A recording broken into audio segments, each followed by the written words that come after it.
विद्यार्थियों हमें हमें आशा है कि आप लोग अपनी पढ़ाई में व्यस्त और मस्त होंगे।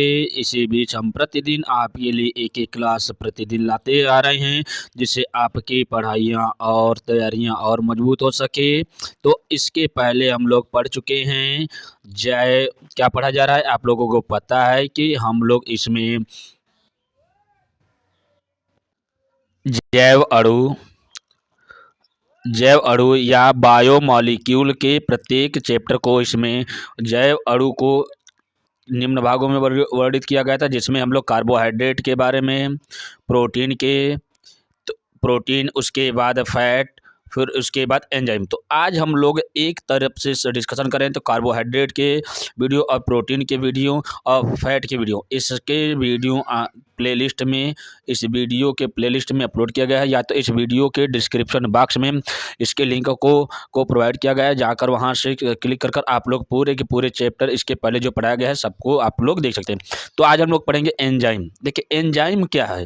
देखिए कहा जा रहा है कि प्रतिदिन आपके लिए जो क्लासेस दिया जा रहा है वो आपके एग्जाम पॉइंट ऑफ व्यू को ध्यान में रखते हुए दिया जा रहा है, जिसे आप लोग इतना तैयार कर ले रहे हैं तो आपके जितना एग्जाम में आता है उतना क्या होगा, आपका तैयार हो जाएगा। तो हम लोग चलते हैं कि कर अब आगे।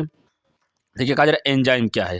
देखिए एंजाइम में कहा जाता है कि एंजाइम जिस प्रकार से कहा जाता है कि इसमें इसके पहले प्रोटीन को कार्बोहाइड्रेट को देखा गया था, तो उसमें कार्बन, हाइड्रोजन तथा नाइट्रोजन के कुछ युग्मक थे। तो इसमें कहा जा रहा है कि जो एंजाइम होता है ये प्रोटीन का कहा जाता है कि क्या जाता है, ये एंजाइम जो होता है,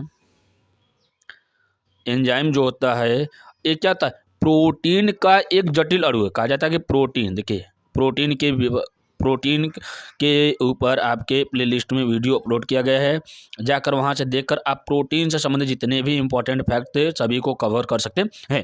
तो कहा जा रहा है कि प्रोटीन जो होता है, ये जो एंजाइम होता है, यह प्रोटीन का एक जटिल अणु है जो कार्बनिक कहा जाता है कि क्या, एक जो होते हैं एक सभी के सभी कार्बनिक कहते हैं, कार्बनिक उत्प्रेरक का कार्य करता है। उत्प्रेरक क्या होता है, देखिए कहा जाता है वह जब कहा जाता है कि सजीवों में रासायनिक क्रिया को क्या करना है, तीव्र करना।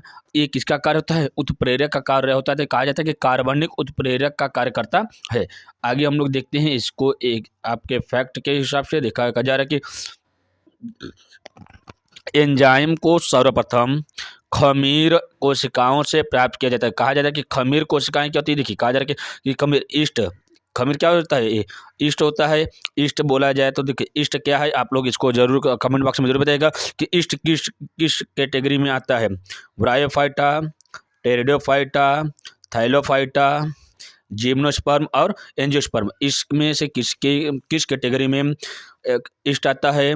अब देखा जाता है ये एल्गी है, बैक्टीरिया है, वायरस है, या वायरस है, इसमें से कौन सा, इसको भी आप लोग कमेंट बॉक्स में जरूर बताइएगा। तो कहा जा रहा है कि जो एंजाइम है, एंजाइम जो होता है यह सर्वप्रथम खमीर की कोशिकाओं से प्राप्त किया गया था, अतः इन्हें कहा जाता है एंजाइम कहा जाता है। अब किस प्रकार से होता है, देखिए यहाँ पे जो एंजाइम होता है, देखिए एंजाइम जो होता है यह दो शब्द से मिलकर बना है। कौन कौन से, यहाँ पे देखिए कहा जाता है एंजाइम में EN कहा जाता है कि जो एंजाइम होता है,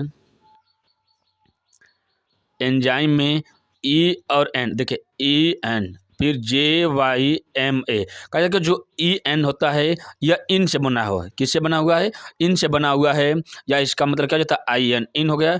अब कहा जाता है जाइम जो होता है, जाइमेज होता है, यह किससे बना होता है, ये ईस्ट से बना होता है या खमीर से बना होता है। तो इसीलिए कहा जाता है जो एंजाइम होता है यह ईस्ट का इंटरनल पार्ट होता है। अब देखिए कहा जा रहा है कि आगे कि यह मुख्यतः ये जैव रासायनिक क्रियाओं में भाग लेता, कहा जा रहा है कि यह सदैव जैव रासायनिक क्रियाओं में भाग लेता है। अतः ये जैव रासायनिक उत्प्रेरक भी कहा जाता है कि जो एंजाइम होता है यह जैव रासायनिक उत्प्रेरक के रूप में कार्य करता है। कहा जा रहा है कि सजीवों में या जैविक रासायन सजीवों में होने वाली जो रासायनिक क्रियाएं होती है, इस क्रिया को उत्प्रेरित करना है या उस क्रिया के तीव्रता को तेज करना किसका कार्य होता है, ये एंजाइम का कार्य होता है। अब देखा जा रहा है कि एंजाइम का नामकरण, या कहा जाता है कि ये एंजाइम जो होती है इसका नामकरण किस प्रकार से किया जाता है। तो देखा जाता है कि जो एंजाइम जिस पदार्थों में जिस पदार्थों पर क्रिया करते हैं उन्हें क्रियाधार कहते हैं। कहा जा रहा है कि जो एंजाइम होते हैं या जिन पदार्थों पर कार्य करते हैं उन्हें क्रियाधार कहते हैं एवं एंजाइमों का नामकरण उनके क्रियाधार के नाम के अंत में एज लगाकर कर करते। कहा जा रहा है कि जो एंजाइम होते हैं जिस पदार्थ पर एक कार्य करते हैं उसे क्रियाधार कहा जाता है। क्रियाधार का नामकरण या उनके नाम में जो क्रियाधार होते हैं इनके नाम के अंत में एज लगाकर करते हैं। अब जैसे देखा जा रहा है कि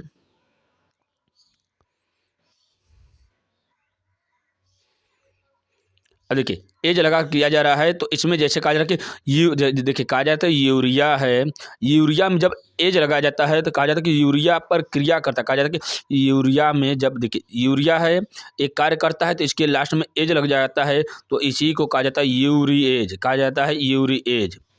अब देखिए यूरिएज जो होता है यह एंजाइम है जो क्या करता है यूरिया पर कार्य करने वाला होता है, इसका नाम यूरिएज रखा गया है। ये एक प्रकार का क्या एंजाइम है। कहाँ जहाँ पर आपको दिखेगा एज शब्द जुड़ा हुआ ये सभी के सभी एंजाइम से संबंधित होते हैं। अब देखा जा रहा है कि एंजाइमों का वर्गीकरण किस प्रकार से किया जाता है। देखिए कहा जा रहा है एंजाइम का वर्गीकरण में सबसे पहला देखा जा रहा है कि ऑक्सीडोरीटेस कहा जाता है कि ऑक्सीडोरीटेस में देखा जाता है कि मनुष्य के जीवित ऊतकों की ऊर्जा, कहा जा रहा है कि मनुष्य के जीवित ऊतकों की जो ऊर्जाएं होती है यह उत्पादक अभिक्रियाओं में भाग लेने वाले एंजाइम ऑक्सीडोरीटेज कहलाते हैं। कहा जा रहा है कि ऑक्सीडोरीटेज कहलाते हैं। कहा जा रहा है कि मनुष्य के जीवित ऊतक के जो ऊर्जा उत्पादक की क्षमता होती है या जो ऊर्जा उत्पादक अभिक्रिया में भाग लेने वाला जो एंजाइम होता है ये सभी के सभी ऑक्सीडोरीटेज कहलाते हैं। सिंपल से कहा जा रहा है कि जो मनुष्य के जो ऊतक होते हैं ऊतकों में जो कार्य करना होता है तो जब ऊतक जो कार्य करते हैं वो किस रूप में करते हैं वो उत्पादक के अभिक्रिया के रूप में कार्य करते हैं या उत्पादक के अभिक्रिया के रूप में भाग लेते हैं तो इसी एंजाइम को ऑक्सीडोक्टेरिएज कहा जाता है। ये एंजाइम इलेक्ट्रॉन तथा हाइड्रोजन आयनों के स्थानांतरण पर कार्य करते। कहा जाता है कि ये जो एंजाइम होते हैं यह इलेक्ट्रॉन तथा हाइड्रोजन आयन के स्थानांतरण पर कार्य करते। कहा जा रहा है कि जो एंजाइम होते हैं यह इलेक्ट्रॉन तथा हाइड्रोजन आयन के स्थानांतरण पर कार्य करते हैं। जैसे कहा जाता है कि एस्कॉर्बिक अम्ल, अब देखा जा रहा है कि एस्कॉर्बिक अम्ल किस प्रकार से कार्य करता है। देखिए एस्कॉर्बिक अम्ल, देखिए जो एस्कॉर्बिक अम्ल होता है एस्कॉर्बिक अम्ल की क्या करता है जब एस्कॉर्बिक ऑक्सीडेज के साथ क्रिया करता है तो वी हाइड्रोक्सी कार्बनिक अम्ल, कहा जाता है कि वी हाइड्रोकार्बनिक अम्ल के साथ साथ हाइड्रोजल का निर्माण करता है। कहा जा रहा है कि जो एस्कॉर्बिक अम्ल होता है यह एस्कॉर्बिक ऑक्सीडेज के साथ मिलकर वी हाइड्रोकार्बनिक अम्ल या हाइड्रोजल का निर्माण करता है। ये सभी की सभी क्रियाएं किसमें होती है ऑक्सीडोरीटेज में होता है। नेक्स्ट कहा जा रहा है कि नेक्स्ट देखिए क्या है ट्रांसफेरेज में कहा जाता है। देखिए सभी में एज जुड़ा हुआ है। देखिए क्या है ट्रांसफेरेज में देखा जाता है कि परमाणुओं के समूहों का एक अणु से दूसरे अणु पर स्थानांतरण की प्रक्रिया विधि पर कहते कि परमाणुओं के समूहों का एक अणु से दूसरे अणु पर स्थानांतरण की क्रिया विधि पर आधारित होता है। कहा जा रहा है कि परमाणु के समूह का एक अणु से दूसरे अणु का पर जो स्थानांतरण की क्रिया होती है ये एक दूसरे के ऊपर आधारित होती है तो इन आधारित एंजाइम को ही ट्रांसफेरेज कहा जाता है। ऐसे नहीं समझ में आ रहा था तो जहाँ पर एज शब्द जुड़ा है ये एक एंजाइम हो गया, आपको समझ में आ गया, ये एक एंजाइम हो गया। अब कहा जाता है कि ट्रांसफेरेज मतलब क्या ट्रांस, देखिए नाम से ही पता चला कि ट्रांस। अब देखिए जहाँ पर ट्रांसफर, देखिए ट्रांसफेरेज आएगा तो इस यहाँ से समझिए कि ट्रांसफर का मतलब क्या जाएगा एक स्थान से दूसरे स्थान तक। तो सिंपल सा कहा जाएगा कि जो परमाणु होते हैं इनके समूह जो होते हैं समूह में एक अणु से दूसरे अणु पर स्थानांतरण की जो क्रियाएं होती है यही किसमें होती है ट्रांसफेरेज में होती है।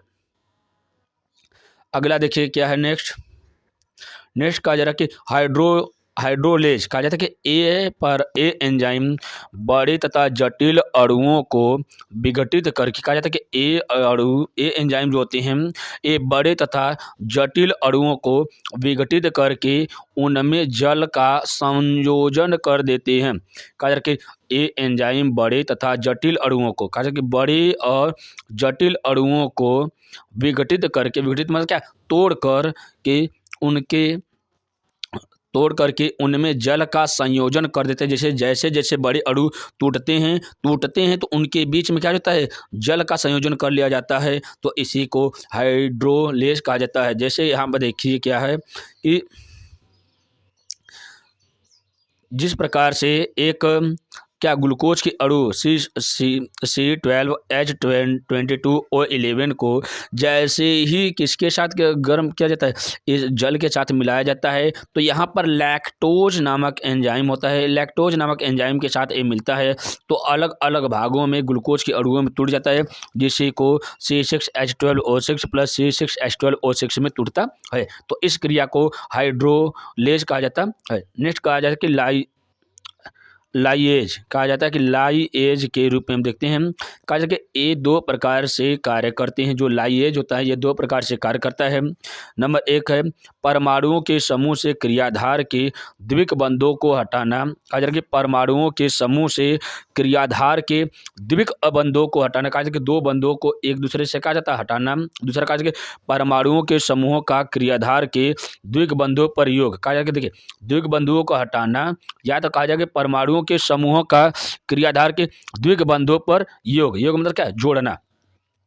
कहा जाए ऐसा। नेक्स्ट देखिए क्या है कि आइसोमरेज। कहा जाता है कि आइसोमरेज क्या आते हैं कि आइसोमरेज में क्रियाधार में परमाणुओं को अंतः अणुक विन्यास प्रदान करने वाली, क्रियाधार में परमाणुओं को अंतः अणुक विन्यास प्रदान करने वाली अभिक्रियाओं को उत्प्रेरित करने वाला एंजाइम आइसोमरेज कहलाता है। कहा जा रहा है कि क्रियाधार में परमाणुओं को अंतः अणुक विन्यास प्रदान करने वाली अभिक्रियाओं को उत्प्रेरित करने वाला एंजाइम आइसोमरेज कहलाता है। नेक्स्ट कहा जाता है कि लाइगेज क्या है। लाइगेज एक प्रकार का एंजाइम है। देखिए इस प्रकार से आपको एक क्वेश्चन आपको ये आ जाएगा कि इसमें से आपको नाम दे दीजिएगा, बोल दीजिएगा कि निम्न में से कौन सा एंजाइम है। तो कुछ आपको कार्बोहाइड्रेट का नाम दे दीजिएगा, कुछ प्रोटीन की, कुछ आप लोग को एंजाइम का नाम दे दिया जाएगा। तो उसमें से आपको छांटना रहेगा देखिए कौन सा उसमें से एंजाइम है। तो हाइड्रोलेज, देखिए सभी में एज शब्द जुड़ा हुआ है। ये सभी में एज शब्द जुड़ा हुआ है। जहाँ पर एज शब्द जुड़ा रहेगा सभी में क्या पहचानना है कि आपको उसमें पता करना है कि वो सभी के सभी एंजाइम होते हैं। इस सभी के ऊपर अगर इसके ऊपर आपको कार्बोहाइड्रेट की, प्रोटीन की पहचान नहीं आता है तो आपको इसके पहले जो वीडियो बनाकर अपलोड किया गया है उसको जाकर देखेंगे। तो वहाँ पर भी ट्रिक के द्वारा समझाया गया है कि किस प्रकार से प्रोटीन, कार्बोहाइड्रेट का पहचान कर सकते हैं। अब देखिए क्या है, आइसोमरेज हो गया। अब देखिए लाइगेज। लाइगेज क्या है, लाइगेज एक प्रकार का एंजाइम होता है। देखिए क्या, ये एंजाइम उन अभिक्रियाओं को उत्प्रेरित करते हैं जिनमें एटीपी का फुल फॉर्म आप लोग प्लेलिस्ट में जरूर बताइएगा। और एटीपी से कितने, एटीपी के एक ग्लूकोज अणु से कितनी एटीपी अणुओं का निर्माण होता है। तो कहा जा रहा है कि इसको आप लोग कमेंट बॉक्स में जरूर बताइएगा। तो कहा जा रहा है कि एटीपी के पायरोफॉस्फेट बंध का विखंडन होता है। कहा जा रहा है कि लाइगेज नामक एंजाइम के द्वारा ये एंजाइम इन अभिक्रियाओं को उत्प्रेरित करके एटीपी के पायरोफॉस्फेट बंध, कहा जाता है पायरोफॉस्फेट बंध का विखंडन होता है तथा दो अणुओं के मध्य बंध बनता है। कहा जा रहा है कि पायरोफॉस्फेट बंध का विखंडन मतलब क्या है, उसको तोड़ता है पायरोफॉस्फेट बंध को तथा दो अणु के मध्य क्या जाता है, बंध बनाता है। जैसे ही एक अणु क्या करता है, आपस में टूटेगा तो टूटने के बाद क्या करता है, एक दो बंध बनते हैं। इन्हीं की क्रिया को लाइगेज एंजाइम का कार्य होता है। नेक्स्ट कहा जा रहा है कि एंजाइम की क्रियाविधि। देखिए एंजाइम की क्रियाविधि क्या होती है, देखिए इसके ऊपर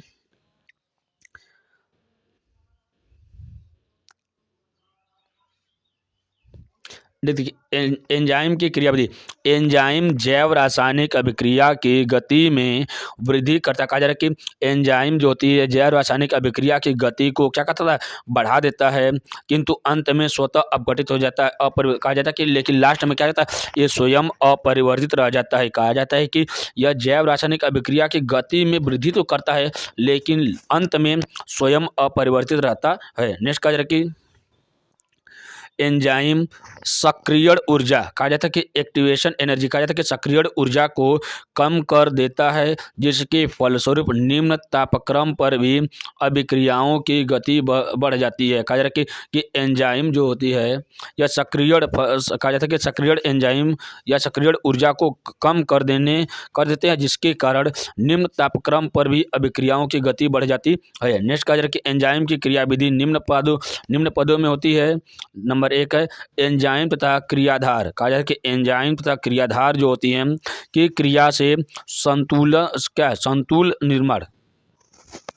कहा जाता है कि देखिए एंजाइम तथा क्रियाधार या सबस्टेंस के क्रिया को क्या कहता है, इस संकुल निर्माण करता है। जैसे कहा जा रहा है कि इसमें आप देखिए क्या है,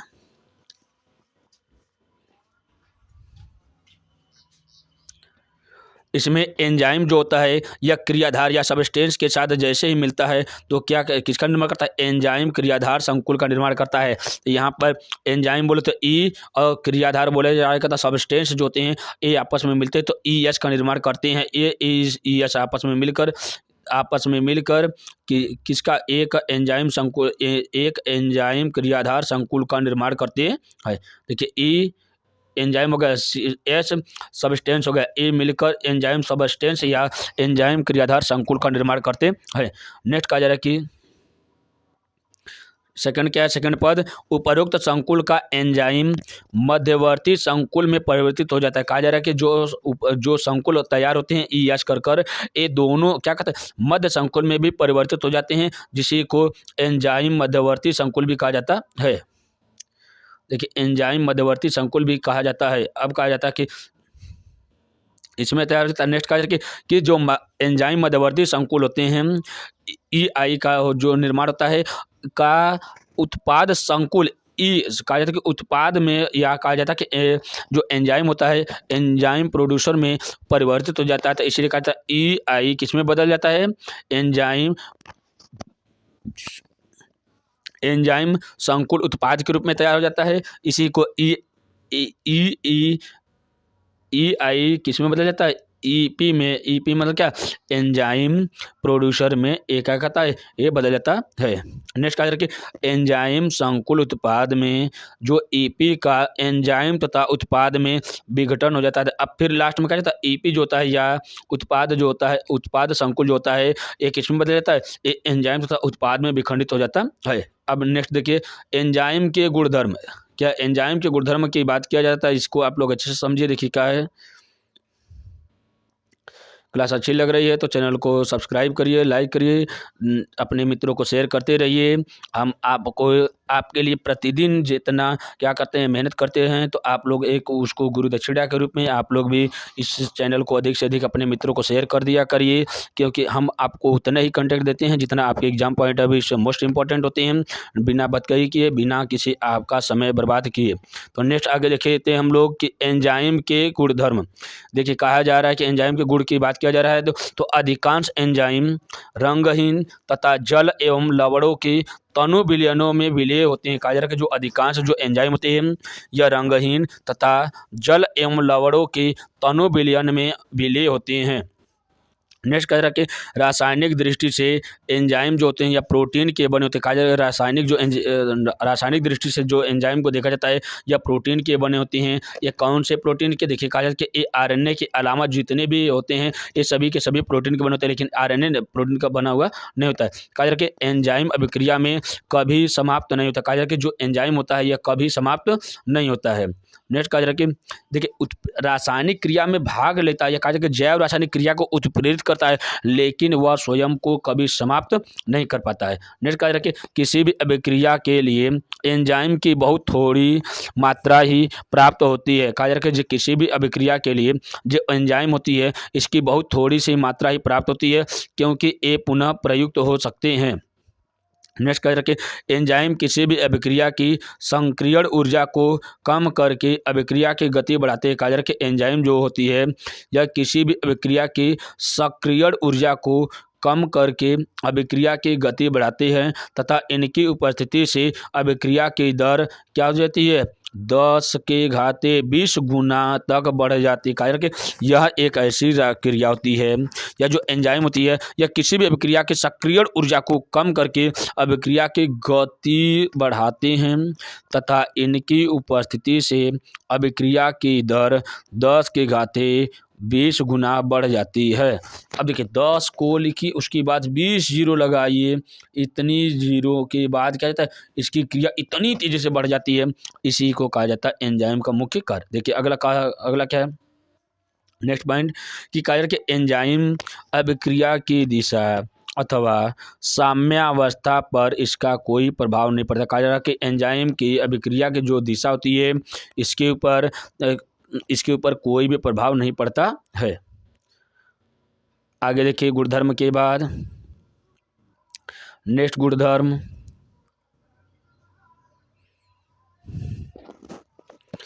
एंजाइम शरीर तापमान तथा सामान्य पीएच कितना एंजाइम के जो सामान्य पीएच होता है 6 से 8 होता है तो इसकी प्रकृति अम्लीय होगी क्षारीय होगी। देखिए काज रखे ना तो अधिक अम्लीय होती है ना तो अधिक क्षारीय होती है। क्यों? क्योंकि ये उदासीन होता है 7 में। अब देखिए 6 देखिए 0 से लेकर 7 तक के क्रिया कैसी प्रकृति होती है अम्लीय होती है। 7 से लेकर 14 तक कितनी कैसी होती है क्षारीय होती है। तो देखिए जैसे जैसे 0 से 7 की ओर बढ़ते हैं वैसे वैसे ही क्या हो जाती है उसकी अम्लीयता घटती जाती है और जैसे जैसे 7 से 14 की ओर बढ़ते हैं वैसे वैसे अम्लीयता क्या क्षारीयता बढ़ती है। तो कहा जा रहा है कि जो 7 के आसपास है तो 6 है तथा 8 है तो यहाँ पर अधिक मात्रा में अम्लीय और क्षारीयता की तो पहचान होगी, लेकिन बहुत अधिक मात्रा में ना तो अम्लीय है ना तो बहुत अधिक मात्रा में ये क्षारीय है। लगभग में एक एवरेज में उदासीन क्रिया की तरह मान सकते हैं, लेकिन उदासीन क्रिया ये होती नहीं है। नेक्स्ट कहा जा रहा है कि देखिए नेक्स्ट कहा जा रहा है कि इसकी क्रिया को इसका पीएच मान 6 से 8 पर अधिक सक्रिय हो जाती है। कहा जा रहा है कि जैसे एंजाइम क्रिया कहा जाती है उदासीन की लगभग हो जाती है, इसकी सक्रिय ऊर्जा अधिक हो जाती है। नेक्स्ट कहा जा रहा है कि एंजाइम जो होती है यह क्या ऑटो विशिष्ट होती है। कहा जा रहा है कि जो इसकी एंजाइम होती है यह अति विशिष्ट होती है।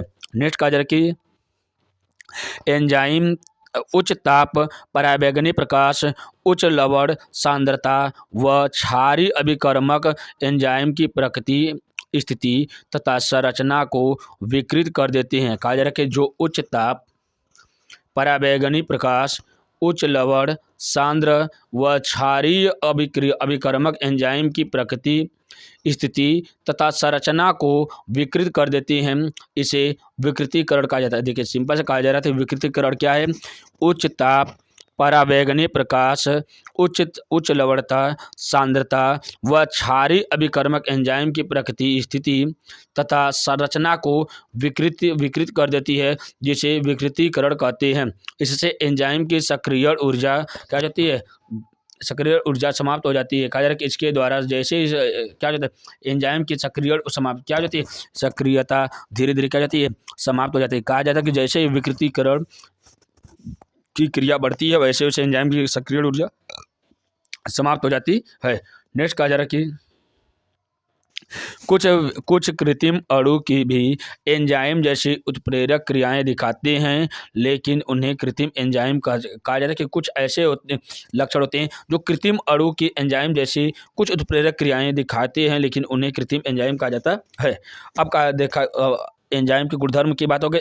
नेक्स्ट कहा जा रहा है कि नेक्स्ट देखिए क्या एंजाइम की उपयोगिता एंजाइम की उपयोगिता किस प्रकार से किया जाता है या एंजाइम का उपयोग क्या क्या है देखिए इसके ऊपर हम लोग देखते हैं अच्छे से। पाचन प्रक्रिया के उत्प्रेरक में कहा जाता है कि जो पाचन की क्रियाएं होती है इस प्रक्रिया में एंजाइम जो होता है यह उत्प्रेरक के रूप में कार्य करता है। नेक्स्ट कहा जा रहा है कि उद्योगों के कई पदार्थ जैसे मदिरा चमड़े के परिरक्षण में एंजाइम की भूमिका होती है। नेक्स्ट कहा जा रहा है कि रोगों के उपचार में, कहा जा रहा है कि रोगों के उपचार में एंजाइम की उपयोगिता होती है। नेक्स्ट कहा जा रहा है कि स्ट्रेप्टोकाइनेज नामक एंजाइम जो द्वारा रक्त का थक्का बनने से रोकने में किया जाता है। कहा जा रहा है कि जो स्ट्रेप्टोकाइनेज एंजाइम होती है यह रक्त का थक्का बनाने से रोकने में प्रयुक्त होती है। नेक्स्ट कहा जा रहा है कि दूध के स्कंदन से पनीर निर्माण में एंजाइम की भूमिका होती है। कहा जा रहा है कि दूध के स्कंदन से पनीर का निर्माण में भूमिका होती है। नेक्स्ट देखिए क्या है,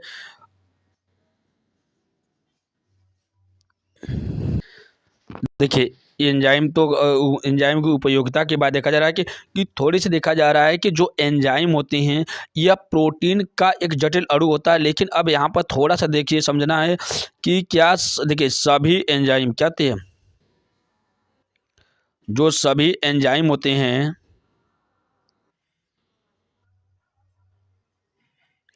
सभी एंजाइम प्रोटीन के बने होते हैं। किसके बने होते हैं? प्रोटीन के। सभी एंजाइम प्रोटीन के बने होते हैं या प्रोटीन होते हैं। लेकिन जो कहा जा रहा है कि देखिए सभी एंजाइम प्रोटीन के बने होते हैं किंतु सभी प्रोटीन जो होते हैं यह एंजाइम के नहीं बने होते हैं। कहा जा रहा है कि सभी एंजाइम जो होते हैं यह प्रोटीन से बने होते हैं लेकिन जो प्रोटीन होता है यह एंजाइम का बना हुआ नहीं होता है। तो इस प्रकार से देखा जा रहा है कि अब देखा जाए कि जो एंजाइम की जो प्रकृति होती है यह हमेशा उत्क्रमणीय होती है। कहा जाता है उत्क्रमणीय और अनुत्क्रमणीय में कहा जाता है कि ये सदैव उत्क्रमणीय होती है ना कि अनुत्क्रमणीय। मतलब कि एक बार एक क्या रहता है, कभी नष्ट नहीं होती है तो इस प्रकार से, या कभी समाप्त नहीं होती है तो इस प्रकार से देखा जाता है। तो इसकी प्रकृति कैसी होती है? उत्क्रमणीय होती है। आज हम लोग एंजाइम के से संबंधित जितने भी इम्पोर्टेंट फैक्ट थे इसको सभी को कवर किए। इससे बाहर आपके एग्जाम में कोई भी क्वेश्चन नहीं बनता है। इससे आप लोगों को या तो देखिए जितना भी अति लघु, बहुविकल्पी या लॉन्ग क्वेश्चन जो भी बनेगा, दीर्घ क्वेश्चन आपका इससे बाहर नहीं बनेगा। तो आप लोग इसको विस्तार से 1 से 2 बार आप लोग वीडियो के क्या कहा जाता है, वीडियो के स्पीड को क्या कहा जाता है, स्पीड को थोड़ा सा बढ़ाकर जैसे 1.5 में देखेंगे तो आपको पूरा का पूरा चैप्टर एक क्या कहा जाता है, थोड़ा सा एक बार अच्छे से पढ़िए। उसके बाद दोबारा जब देख रहे हैं तो आप लोग स्पीड को थोड़ा सा बढ़ा दीजिए। उसके बाद देखिए तो उससे आपकी पूरा का पूरा रिवीजन हो जाएगा और रिवीजन हो जाएगा तो आपको पूरा का पूरा तैयार हो जाएगा। तो इस प्रकार से आपको प्रतिदिन क्लासेस दिया जा रहा है। तो आप लोगों का भी कर्तव्य बनता है कि आज अगर आप लोगों के लिए इतना मेहनत कर रहे हैं तो आप लोग का भी थोड़ा सा फर्ज बनता है कि अपने मित्रों को ज़रूर अधिक से अधिक शेयर करिए। क्योंकि कुछ लोगों को समय से पहले पता नहीं चलेगा तो बाद में लोग कहेंगे कि तू वहाँ से पढ़ ले, हमें नहीं, हमको नहीं बताए। तो कहा जा रहा है कि इस प्रकार से सभी मित्रों को आप लोग अधिक से अधिक लोगों को शेयर करिए। या कभी आप अपने मित्रों को देखने के लिए क्या कहते हैं स्टेटस के रूप में सभी लोग छाप दीजिए जिससे सभी लोग देखेंगे तो अधिक से अधिक लोग क्या करेंगे, इसको पढ़ाई को अपने तैयारी में और बेहतर से बेहतर पढ़ाई कर मजबूत कर लेंगे। क्लास अच्छी लग रही है तो चैनल को लाइक करिए, सब्सक्राइब करिए तथा अपने मित्रों को शेयर करिए। आप लोग अधिक से अधिक अनसॉल्व पेपर को लगाना ना भूलिए। आप लोग अधिक से अधिक अनसॉल्व जरूर करते रहिए। देखिए वीडियो देखिए, उसके ऊपर बनने वाले जितने भी MCQ हैं, क्वेश्चन हैं, उसको जरूर से ज़रूर सॉल्व करिए। फिर मिलते हैं नए वीडियो में कल। Tata bye bye, take care.